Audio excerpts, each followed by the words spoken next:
විශ්ව ශක්තියන්ගේ ආශිර්වාදය ළඟා වෙන වටිනා අවස්ථාවක් අපි සෑම සියලු දෙනාටම මේ වෙනකොට උදා වෙලා තිබෙන මොහොතක්.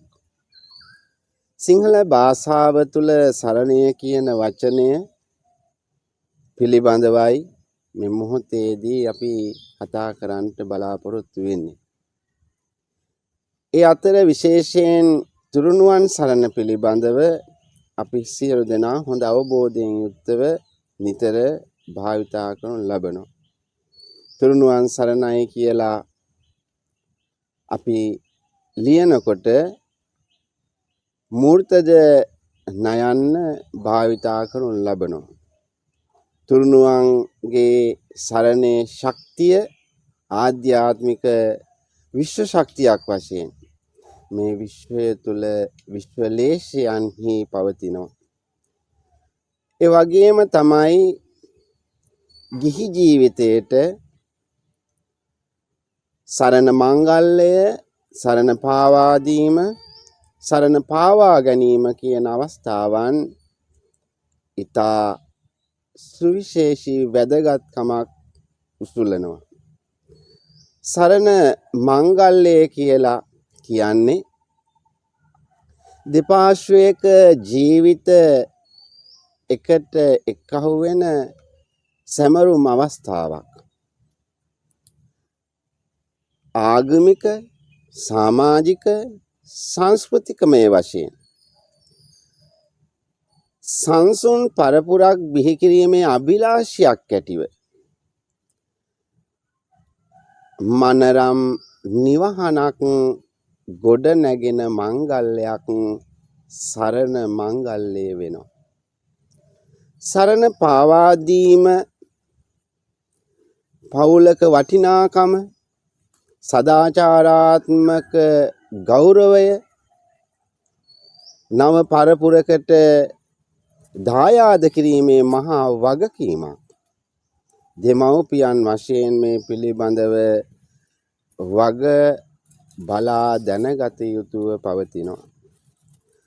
සරණ පාවා ගැනීම ඉතා සංසුන් ආරම්භයක්. නව ජීවිතයක ඇරඹුමක්. අනාගත පැතුම් මුසු කරගෙන හදවතේ හැඟුම් මතුවෙන අවස්ථාවක්. ඇහුම්කම් දෙන්න, විනිවිදව සිටින්න, වචනයට වඩා මනසට ඇහුම්කම් දෙන. ඔබ හෝ ඇය කෙනෙකු ඇසෙමින් දකිමින් සිටියයි කියා දැනෙන විට එයම සරණ පාවා ගැනීමක් වෙනවා. සරණ මංගල්‍යය, සරණ පාවා දීම, සරණ පාවා ගැනීම කියන අවස්ථා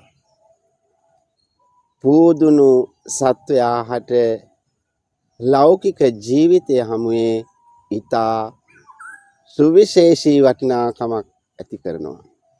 අපි ඒ සරණය කියන වචනය ලියනකොට ඒ අවස්ථාවේදී දන්තද නයන්න භාවිතා කරනු ලබනවා.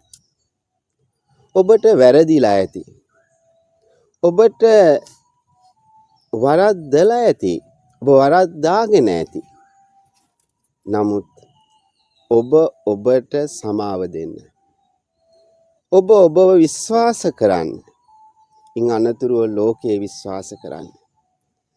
ජීවිතේ තනි වුණ, අසරණ වුණ සහ මුලින්ම ජීවිතේ විනාශ වුණ අවස්ථාවක ඔබට යම් කෙනෙක් සෙරණදයක් වෙන්නට පුළුවන්. එයම මහා පිළිසරණක් වෙනවා. එවැනි අවස්ථා බොහෝ කැපවීමෙන් ආරක්ෂා කර ගැනීම වගකීමක් වෙනවා. ඔබේ ජීවිතය කෙනෙකු ලියා අවසන් කරපු පොතක් නොවේ. නැවත නව පිටුවක ආරම්භයක්. ඔබට මේ මොහොතේ වුණත් ආරම්භ කරන්නට පුළුවන්කම තිබෙනවා. සියලු විශ්ව ශක්තියන්ගේ ආශිර්වාදය ලැබෙන මොහොතක තුනුවන්ගේ ආශිර්වාදයේ දෙවියන්ගේ පිහිට ප්‍රාර්ථනා කරමින් නැවත ඔබට මාර්ගෝපදේශකත්ව අවස්ථාවක් රැගෙනීමේ බලාපොරොත්තුව කැටිව අදට සමුගන්නවා. අපි සැමටම තෙරුවන් සරණයි.